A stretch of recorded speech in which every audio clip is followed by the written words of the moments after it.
नमस्कार। मैं कुछ दिनों से आप लोगों के समक्ष नहीं आ पाया। इसके पीछे कारण है कि मैं एक टेक्नोक्रेट हूँ और मैं अपनी डिजिटल मीडिया वेंचर आरंभ करने के प्रयासरत था। तो टेक्नोक्रेट के लिए बहुत आसान होता है, डिजिटल बहुत सारे प्रोडक्ट्स वो बना सकते हैं। तो पिछले 3 दिनों में हमने अपना digital website Ekam news dot IN launch किया है। तो चलिए उसे देखते हैं और फिर उसमें प्रकाशित अमेरिका के पूर्व राष्ट्रपति डोनाल्ड ट्रंप की लीगल टीम के सदस्य एलन का संपादकीय पर चर्चा। ये देखिए, ये हमारी वेबसाइट है एकम न्यूज डॉट IN। और अब तक हम आपसे सोशल मीडिया और यूट्यूब चैनल से जुड़ते थे, किंतु सोशल मीडिया और इसमें एक फर्क है। ये हमारा स्वयं का होस्टेड हुए है, हमारा सर्वर स्वयं का है। यहाँ पे हम स्वयं से अपनी कंटेंट डाल सकते हैं। यहाँ पे कोई भी वामपंथी मीडिया, ट्विटर या गूगल हमें फोर्स नहीं कर सकता कि आप इस कंटेंट को हटाइए या मॉडिफाई कीजिए। यदि आप लोग में से कोई भी कंटेंट लिखना चाहे तो हमारे पास हमारी मेल आईडी पे भेज सकते हैं। देखिए यहाँ हमने मेंशन किया है हमारी मेल आईडी info@ekamnews.in। इस पे आप हमें अपनी चित्र, ऑडियो, वीडियो कंटेंट भेज सकते हैं। यदि आप लगातार लिखते हैं तो हम आपके लिए क्रेडेंशियल भी बना सकते हैं, उससे आप लॉगिन करके स्वयं से आप लिख सकते हैं। अब चलिए बात करते हैं आज के विषय पे। आज का जो विषय है वो डोनाल्ड ट्रंप की लीगल टीम के सदस्य एलन डेरशोविच ने एक संपादकीय लिखा है। तो हमने उनकी आज्ञा से उस संपादकीय को हिंदी में अपने वेबसाइट पे प्रकाशित किया है। उसके बारे में चर्चा करते हैं। ये जो आप टाइटल देख रहे हैं, टाइटल भी उन्हीं का दिया हुआ है। यही कारण है कि दूर वामपंथी इजराइल से संघर्ष में फिलिस्तीनियों की मंडन करते हैं।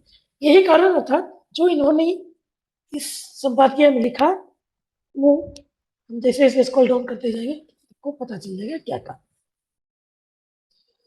तो एलन डेरशोविच टीवी शो डी डेढ़ शो का भी संचालन करते हैं। वो लिखते हैं एक ऐसी दुनिया में जिसमें मानवाधिकारों के बड़े पैमाने पर उल्लंघन दुखद रूप से आदर्श बन गए, कठोर वामपंथियों ने उन कारणों में से एक पे ध्यान केंद्रित किया है। तो क्यों? केवल एक, वो है कुर्दों, यजदी, चेचन, यूगुर, तिब्बतियों की चिंता कहाँ है? कुर्द जो सीरिया और तुर्की के बीच का क्षेत्र है, उसमें कुर्द कई दशकों से अपनी राज्य स्वतंत्रता के लिए संघर्ष करते हैं। यजदी जिनकी पूजा पद्धति और रहन सहन हिंदू धर्म से काफी मिलती है, उनके मंदिर का रूपरेखा वो भी वाल्किस के दूसरे नाम की पूजा करते हैं। चेचन जो रूस में एक राज्य है, वो ईगुर जो चीन के सिंजुआन क्षेत्र में मुस्लिम समुदाय है। तिब्बती जिनको 1949 में चीन ने जबरन कब्जा कर लिया और इतने बड़े देश पे तब से वो उनको सताया जा रहा है और आज तक उन्हें स्वतंत्र नहीं किया है। उनके लिए कोई परिषद प्रदर्शन नहीं है, कोई कैंपस रैली नहीं है, कैंपस प्रोटेस्ट नहीं है। कांग्रेस में अर्थात यूएस कांग्रेस की बात कर रहे हैं, दी स्क्वाड द्वारा चिंता की कोई अभिव्यक्ति नहीं है, कोई संयुक्त राष्ट्र संकल्प नहीं है, संयुक्त राष्ट्र घोषणा पत्र नहीं है। ये न्यूयॉर्क टाइम्स जो वामपंथियों का आदर्श समाचार पत्र है, या वॉशिंगटन पोस्ट, ये वामपंथियों के मुख्य आदर्श समाचार पत्र, उनमें कोई आवर्ती ऑपेड अर्थात रेगुलर रिपीटिंग संपादकीय नहीं है, कोई दावा नहीं है कि समूह पे अत्याचार करने वाले राष्ट्रों का अस्तित्व के लिए कोई अधिकार नहीं है। पर जो भी राष्ट्र सभी समुदाय पे अत्याचार कर रहे हैं और इनको जबरन अपने कब्जे में ले रखा है, उनकी क्षेत्र को उनको समाप्त कर देना चाहिए। अपने दावों के गुण दोष के आधार पर फिलिस्तीनियों का मामला सबसे कमजोर है। एलन आगे लिखते हैं, उन्हें 1938 अर्थात ब्रिटेन से स्वतंत्र होने से पहले 1948 जब ब्रिटेन से इजराइल स्वतंत्र हुआ, 1967, 2000, 2001, 2008 में कई अवसरों पर राज्य और स्वतंत्रता की पेशकश की गई है। इजराइल ने 2005 में गाजा पट्टी पर अपना कब्जा समाप्त कर लिया। फिर भी अब भी फिलिस्तीनी नेताओं ने दो राज्य समाधान पर बैठने और उचित बातचीत करने से इनकार कर दिया था।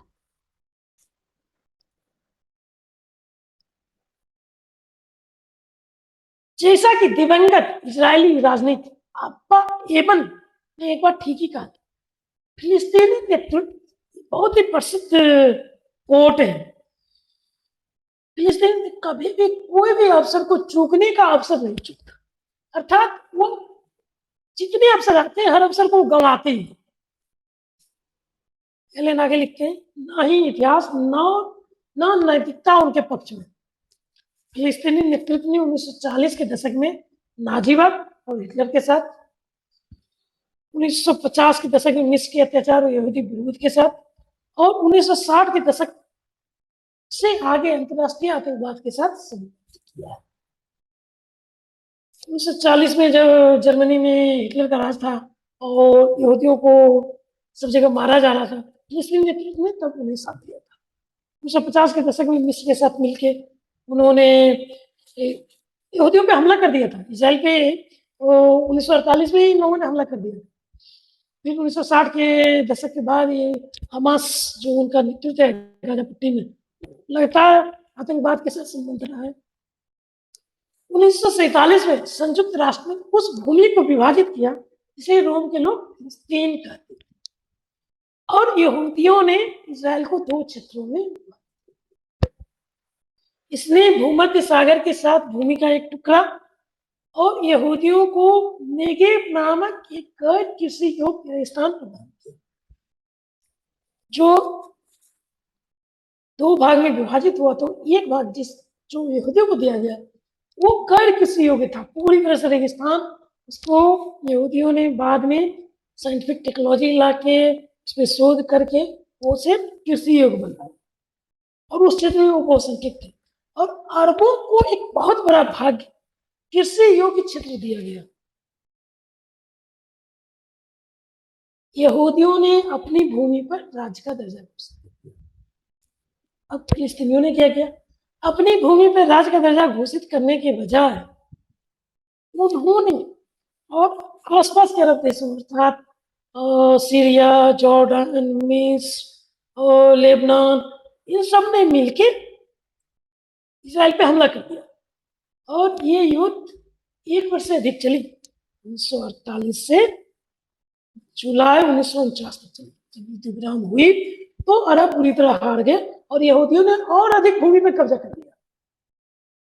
युद्ध के परिणाम स्वरूप आबादी का आदान प्रदान हुआ, हजारों अरबों को अपना स्थान छोड़ना पड़ा या इजराइल से बाहर कर दिया गया। इसी तरह हजारों यहूदियों को अरब देशों और फिलिस्तीन से निकाल दिया गया या वहां से उन्हें मजबूर कर दिया गया निकलने के लिए। फिर 1967 में एक बार फिर से आसपास के अरब राष्ट्रों ने मिलकर इसमें मिस्र था इजराइल को नष्ट करने की धमकी दी, और इजराइल उस समय सजग था। और आपको मैं बताऊं, जिसमें ये युद्ध हो रहा था उसमें इजरायली अपना त्योहार मना रहे थे। तो इजराइल ने वेस्ट बैंक और गाजा पर पहले से ही हमला कर दिया और कब्जा कर लिया, पूरी तरह सजग थे। उस युद्ध फिर उसके बाद जब युद्ध विराम हुआ तो इजराइल ने उसे तुरंत वापस करने की पेशकश की, किंतु उसमें एक शर्त जोड़ दिया, क्या कि वो सुरक्षा के साथ शांति और मान्यता के बदले हम ये पूरा क्षेत्र वापस, मान्यता अर्थात अरब देशों से मान्यता, अरब देश इसराइल को एक स्वतंत्र राष्ट्र के रूप में मान्यता दे। संयुक्त राष्ट्र सुरक्षा परिषद ने संकल्प 242 जारी किया, जिसमें शांति के बदले कब्जे वाले क्षेत्रों की वापसी का आह्वान किया गया। इसराइल स्वीकार कर लिया, किंतु अरब देश और फिलिस्तीनियों ने अपने 3 कुख्यात नहीं जारी किए। इसे अंग्रेजी में 3 इनफेमस नो कहते हैं। कोई शांति नहीं, कोई मान्यता नहीं, कोई बातचीत नहीं। No peace, no recognition, no discussion. चलिए आगे देखते हैं। जिन संधियों का वादा किया गया था कुर्दों को, उसके बावजूद भी कुर्दों को आज तक स्वतंत्रता या राज्य का दर्जा नहीं दिया गया, न ही तिब्बतियों, उइगुरों या इस्लामियों। लेकिन फिलिस्तीनियों ने 1938 से कई मौकों पर, जब उनके नेता ने यहाँ पे सत्य को स्वीकार किया, पीएलओ को बताया कि फिलिस्तीनी एक राज्य नहीं चाहते, उन्हें राज्य चाहिए ही नहीं, वो बस चाहते हैं कि कोई यहूदी राज्य नहीं हो। ये 22 मुस्लिम राष्ट्रों के बीच एक यहूदी राष्ट्र इजराइल है, ये यहाँ नहीं होना चाहिए। अर्थात जो उनके कुरान में है, काफिरों को बिल्कुल समाप्त कर दो, वो बस उस सिद्धांत को मानते हैं। चलिए आगे देखते हैं। फिलिस्तीनी लोगों को इजराइल के कार्यों की तुलना में अपने नेताओं के गलत निर्णयों से अधिक नुकसान हुआ है। अब हेलेन वर्तमान की बात करते हैं। वो लिखते हैं, हमास हर बार दोहरा युद्ध अपराध करता है। पहला ये, जब भी वो अपने नागरिकों द्वारा आबादी वाले क्षेत्रों से इजरायली नागरिकों के घातक रोक दागता है, तो वो अपने नागरिकों को मानव ढाल के रूप में प्रयोग करता है। वो छोटे बच्चों को आगे कर देता है, महिलाओं को आगे कर देता है। इजराइल आत्मरक्षा में अनुपातिक रूप से प्रतिक्रिया करता है, जैसा कि राष्ट्रपति बिडेन ने जोर दिया है। ये राष्ट्रपति बिडेन अर्थात अमेरिका के राष्ट्रपति की बात करते हैं। हमास की नागरिक इमारतों अर्थात घर, अस्पतालों, स्कूलों, मस्जिदों, ऊंची इमारतों का उपयोग करने की नीति के बावजूद अपने गैर कानूनी रॉकेट और आग लगाने वाले उपकरणों को संग्रह करने, आग लगाने और योजना बनाने के लिए इजराइल के रक्षा बलों ने फिलिस्तीनियों के बीच नागरिक हताहतों को कम करने की कोशिश की है। फिलिस्तीन का रक्षा बल हमेशा नागरिक नुकसान कम से कम हो, इस पे ध्यान देता है। फिर भी कट्टर वामपंथी अकेले इजराइल को दोषी देते हैं, और केंद्र वाम अर्थात सेंटर लेफ्ट जो लिबरल है, वो भी हमेशा लोकतांत्रिक इजराइल और आतंकवादी हमास के बीच एक नैतिक समानता पैदा करने की कोशिश करते हैं। जैसा कि अभी कुछ दिन पहले इजराइल के अमेरिका में पूर्व राष्ट्रदूत ने इस पर प्रतिक्रिया देते हुए वामपंथियों को लपेटा था। वो बोले थे, इजराइल और हमास की तुलना करना कुछ ऐसा ही है जैसा अमेरिका और अल-कायदा की तुलना, एक कतई नहीं हो सकता। इजराइल एक राष्ट्र है, हमास एक आतंकवादी संगठन। वामपंथी ऐसा क्यों करते हैं? एलन आगे लिखते हैं, उत्तर स्पष्ट है और इसे एक शब्द में संक्षेपित किया जा सकता है, वो है यहूदी। केवल वामपंथियों की यहूदी के प्रति घृणा के कारण ही वो ऐसा करते हैं। कुर्दों, तिब्बतियों, उइगुरों, यज़दियों, चेचनों के दुश्मन दुर्भाग्य से उनके लिए यहूदी नहीं। बिल्कुल सत्य बात है। इन सभी के जो ऑक्युपायर है, अर्थात इन सब पे जो राज करने वाले हैं, उसमें से कोई भी यहूदी राष्ट्र नहीं है। इसलिए इनकी दुर्दशा के लिए वामपंथी बहुत कम चिंता करते हैं। यदि फिलिस्तीनियों के कथित दुश्मन यहूदी नहीं होते, तो वामपंथी फिर इनके दुर्दशा पे कभी चिंता ही नहीं करते, थोड़ी बहुत चिंता करते। यह सापेक्ष चुप्पी ने साबित किया है, जिसने 1970 में ब्लैक सितंबर या काला सितंबर के दौरान जॉर्डन द्वारा फिलिस्तीनियों का नरसंहार किया गया था। जब 1970 में जॉर्डन ने फिलिस्तीनियों का नरसंहार किया तो वामपंथी चुप्पी साध लिए। यह 2007 में, आपको बताता हूँ कि 2006 में जब फिलिस्तीन में चुनाव हुआ, तो वहाँ जो पहले रूलिंग पार्टी थी फतह यासिर अराफात की, वो पूरी तरह हार गई और हमास को पूर्ण बहुमत मिला। उसके बाद हमास ने सत्ता अधिग्रहण के दौरान गाजा में फिलिस्तीनी प्राधिकरण अर्थात फिलिस्तीनी अथॉरिटी के नेताओं की हत्या कर दी और इन हत्याओं का बमबादियों ने स्वागत किया था। और इस अपेक्षित चुप्पी इनकी अभी भी सीरिया में जो मौजूदा गृह युद्ध चल रहा है उसके दौरान 4000 से अधिक फिलिस्तीनी मारे गए, उसमें अधिकतर नागरिक है, फिर भी ये कभी उसमें कुछ नहीं बोले। यहूदी या उनके राष्ट्र जब फिलिस्तीनियों पे अत्याचार करते हैं तब वामपंथियों को।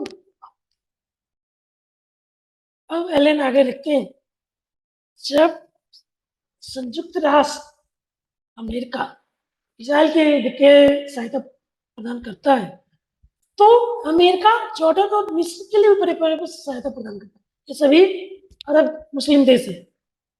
भले एक क्षण के लिए मान लें संयुक्त राज्य अमेरिका इजराइल का समर्थन समाप्त, हालांकि यह संभव नहीं, किंतु कट्टर वामपंथी द्वारा इजराइल की विरुद्ध प्रदर्शन कभी सकते हैं। वामपंथी फिलिस्तीनियों को उनके मामलों के खूबियों के कारण नहीं बल्कि इजराइल के कथित दोषों और यहूदियों के सार्वभौमिक रूप से लागू होने वाले दोहरे मानदंड के कारण निर्दोष मानते हैं।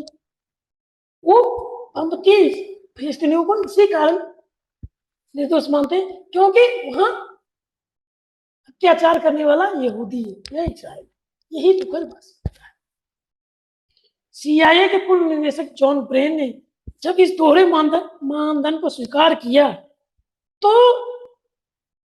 उन्होंने इसके लिए पोस्ट किया था। तो उस पे यरूशलेम पोस्ट के लेखक फ्रांक मैन ने प्रतिक्रिया देते हुए कहा कि यहूदियों के दूसरों के लिए विशेष सहानुभूति होनी चाहिए, जबकि गैर यहूदियों को सहानुभूति रखने की कोई विशेष आवश्यकता नहीं है। ऐसा क्यों? क्योंकि ये लिखते हैं यहूदियों ने नरसंहार को सहन किया, इसलिए उन्हें नरसंहार को अंजाम देने वालों की तुलना में उच्च स्तर के मानक के अनुसार जीना होगा। चूंकि वो भुक्तभोगी है तो इसलिए उन्हें ज्यादा सहानुभूति दूसरों के प्रति रखना चाहिए।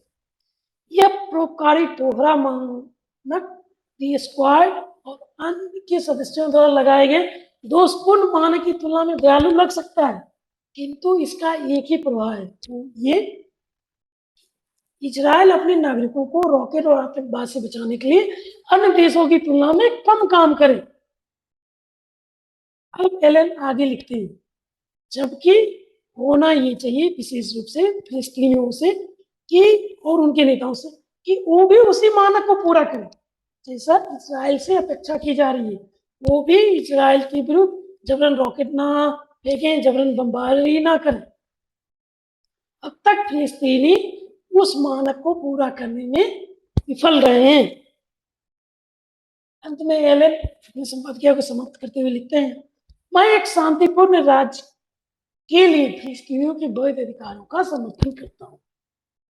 ऐसा इसलिए नहीं कि उनका इतिहास और कार्य दूसरों की तुलना में से अधिक महत्व देते हैं, बल्कि इसलिए कि यह क्षेत्र में और इजराइल के लिए शांति के लिए अच्छा हो, इससे क्षेत्र में शांति आई। लेकिन मैं इससे और अधिक असामान्य रूप से सम्मोहन दावों पे प्राथमिकता देने से इनकार करता हूं, क्योंकि यहूदी दूसरी तरफ है जो कि सताए हुए हैं। जब क्रिश्चियनिटी बढ़ी तो भी और जब इस्लाम आया तो भी इन पे अत्याचार ही किया गया और ये तीनों धर्म वहीं यरूशलेम के मरुस्थल से निकले और इन दोनों ने यहूदियों पे अत्याचार ही किया है। इस वीडियो में इतना ही। जय हिंद।